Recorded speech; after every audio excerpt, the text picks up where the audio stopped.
So, Disney, when are you gonna start making those little baby Yoda toys? Because I need one of those.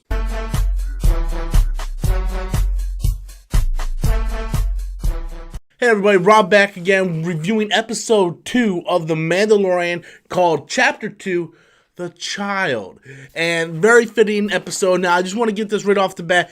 This is not going to be spoiler free. At this point, I think pretty much everybody who wants to watch The Mandalorian has already watched it. So I'm just going to go ahead and kind of just give out little plot details, although there isn't a whole lot of plot details in this episode. And if I'm going to be completely honest with you guys, I was actually pretty disappointed with this episode. I would consider, if this was any other show, I would get in front of the camera and say, this is a filler episode. So just because it's Star Wars, I'm not going to give it a pass. Because to me, I felt like this is an absolute filler episode. We get very little character development, no flashback scenes. It picks up pretty much right after the last episode, the first episode of the season. And we find out that the Mandalorian ship has been salvaged by Jawas. And that brings more questions to me that I want to know. Are we on Tatooine? I need to know. We have still had no idea what planets we are on. There are no headers or footers letting us know what the name of these planets we are on.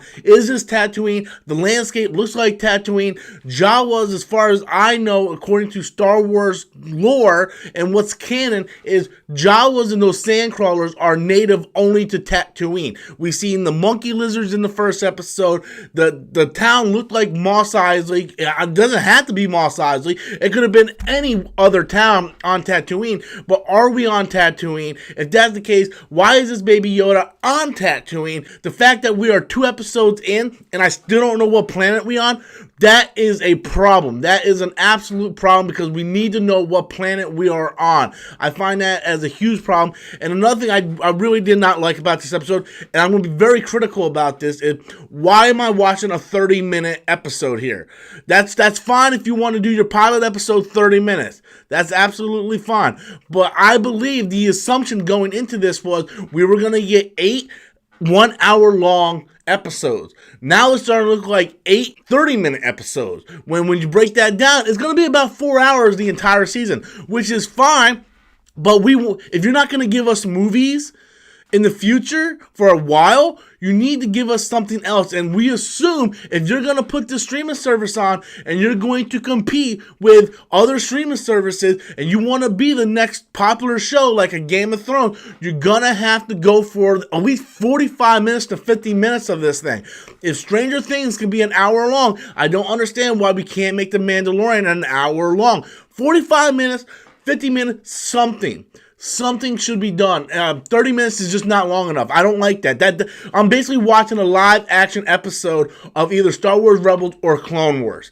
And this is the equivalent of of basically a filler episode of Rebels and Clone Wars. It's like, I don't understand why we're following this whole episode and it's just him trying to get the parts back from the Jawa so he can fix his ship and leave. That's the entire plot point to this episode. We learn nothing more about the Mandalorian. We learn nothing more about his backstory. We don't get any flashback. The only thing that's relevant in this episode is that we find out that the baby Yoda is Force sensitive. So we know he can use the Force now. But again, that brings more questions. Does his species use the Force? Is he a clone of baby Yoda? Is his entire race just Force sensitive? Like, what does this mean for the future of the Jedi? Like, what's going on? There are so many questions we don't know the answers to. You could have easily added a couple more flashbacks in there, bringing us back to what happened to the Mandalorian's past. You could have had a scene with him and the Ugnaught played by Nick Nolte talking about a little bit about his past. But no, we decided we're going to cut this thing to 30 minutes. We're going to go. And this is really Disney's fault. This is Disney's fault. Because Disney should have looked at it and be like, you know what? We need to give this thing a little more meat on its bone. Go back, film an extra 15 minutes for this episode, and make every episode 45 minutes. If I turn on the TV and watch Disney Plus next Friday and it's another 30-minute episode, I'm going to be honest with you. I'm going to be extremely disappointed in both Disney and Lucasfilm for giving us a product like this.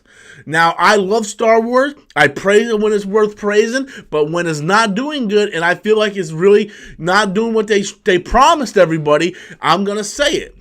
I'm going to say that, look, we had 2 episodes. They equal an hour and 5 minutes total. The first episode, I thought, had a lot of character development, asked a lot of questions, and the second episode is just a throwaway episode where the Mandalorian is just trying to fuck with these Jawas in order to get the parts back for a ship, and he fights this giant alien rhino thing and gets this crappy egg so they can have an omelet breakfast. That is literally what I felt I was watching in this episode. I was intrigued by the lore of the Baby Yoda, but there was nothing in this to really get me going, oh yeah, like I can't wait for the next episode because of this.